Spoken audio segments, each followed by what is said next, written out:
Good afternoon, ladies and gentlemen. Welcome back. Today we're going to take a look at the Cheerios Dollar.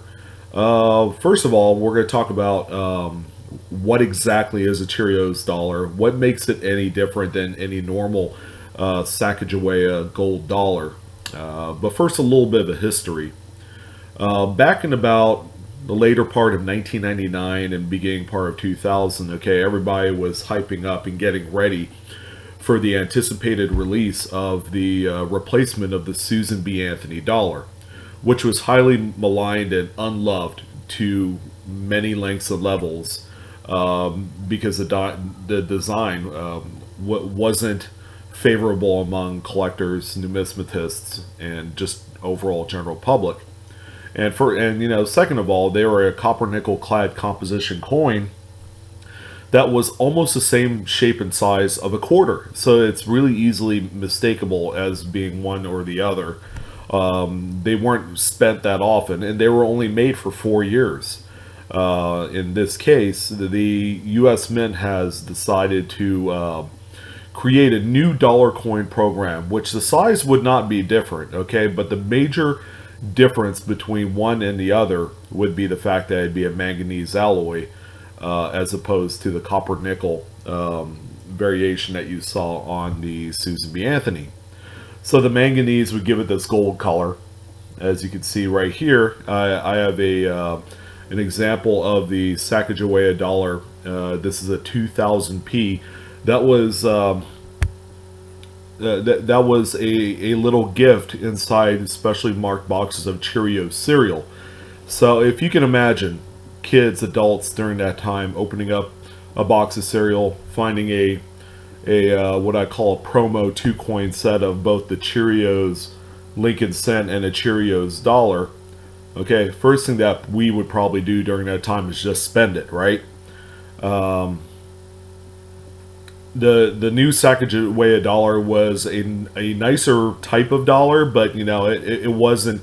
It didn't, go off like they wanted to, the U.S. Mint. So as far as popularities is concerned, the coins were just spent. Okay, there was a point in time where they weren't spent at all, and then the banks had hordes of these in their safes and vaults and everything. So even to this day, even with the changeover to the presidential series, still very much an unspent denomination.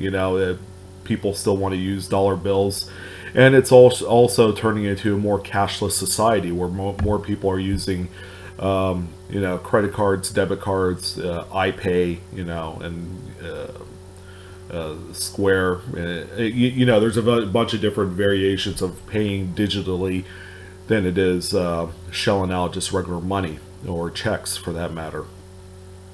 So the Cheerios Dollar was specially made specifically for boxes of Cheerios cereal. Okay, the penny was just a penny. There was nothing odd or weird about it when they released it for the Cheerios promo.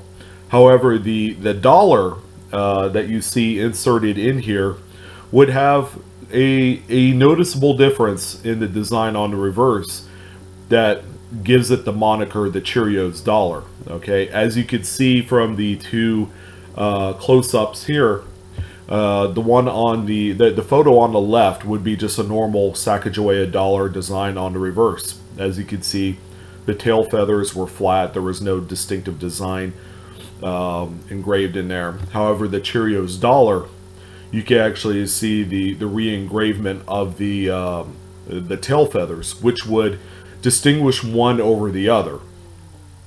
So here we are, let's say 5-10 years later on down the road, a vast majority of the Cheerios dollars were spent and sent out into circulation, and then these were distributed all over the United States. So the mere fact that these exist, even in circulated form, should be a really nice treasure hunter's dream, okay, for a couple reasons. High-graded Cheerios dollars are still selling for tons of money. In fact, I remember when these were being sold and discovered in the kind of the middle and latter part of the 2000s, like 2007, 08, they were selling in excess of $30,000 to $40,000 when they're graded Mint State 68. Okay, the prices have come down quite a bit because more and more have been found over the years. You know, the actual packaging. Some have kept the original packaging of the Cheerios Dollar, and that's why there are a number of sterling primo prime type examples out there in the 67, 68. So to this date, okay, they're not worth anywhere near the $30,000-$40,000 that they once fetched 10 years ago. However, they're still worth a lot of money. Okay, the most recent sales off of like Heritage Auctions, these have been coming up somewhere between $5,000 and $6,000. So the $1,000 swing in price is largely attributed to the grade. Okay, a Mint State 67 would be right around that $4,500, $5,000 mark, and then the Mint State 68, you know, nicer examples would be around $6,000 to $7,000. In fact, I think the last time that Cheerios Dollar has sold in an auction setting in excess of $10,000 was about 3-4 years ago. So just to show you, you know, as far as dollar roll hunting, okay, it's not one of the most popular type of rolls to hunt, but given that the Cheerios Dollar was circulated via the serial program and everything, that this should be a pretty nice chip to find in all of your coin roll hunting endeavors. I would imagine if you were to find one that's pretty circulated, pretty well worn and circulated, that it would still be a $500 to $1,000 coin. There aren't too many examples that grade anything lower than an XF, which is nice, you know. It's a low population. And for anyone that wants an example of the quote-unquote Cheerios Dollar, would be able to find one that's a little bit more affordable. Okay, so the market is still pretty robust for this variety. Okay, which is good news for coin roll hunters who want to look for something that's worth a little bit more money than just, you know, the average type dollars for set building. So if you guys are dollar hunters and you want to try it out, I would encourage everyone to look at the dollar coins at the bank. If at all you get like 4 or 5 rolls, I know they come $25 to a roll, but if you grab like 4 or 5 rolls, go through them every so often, you never know, you might come across a Cheerios Dollar.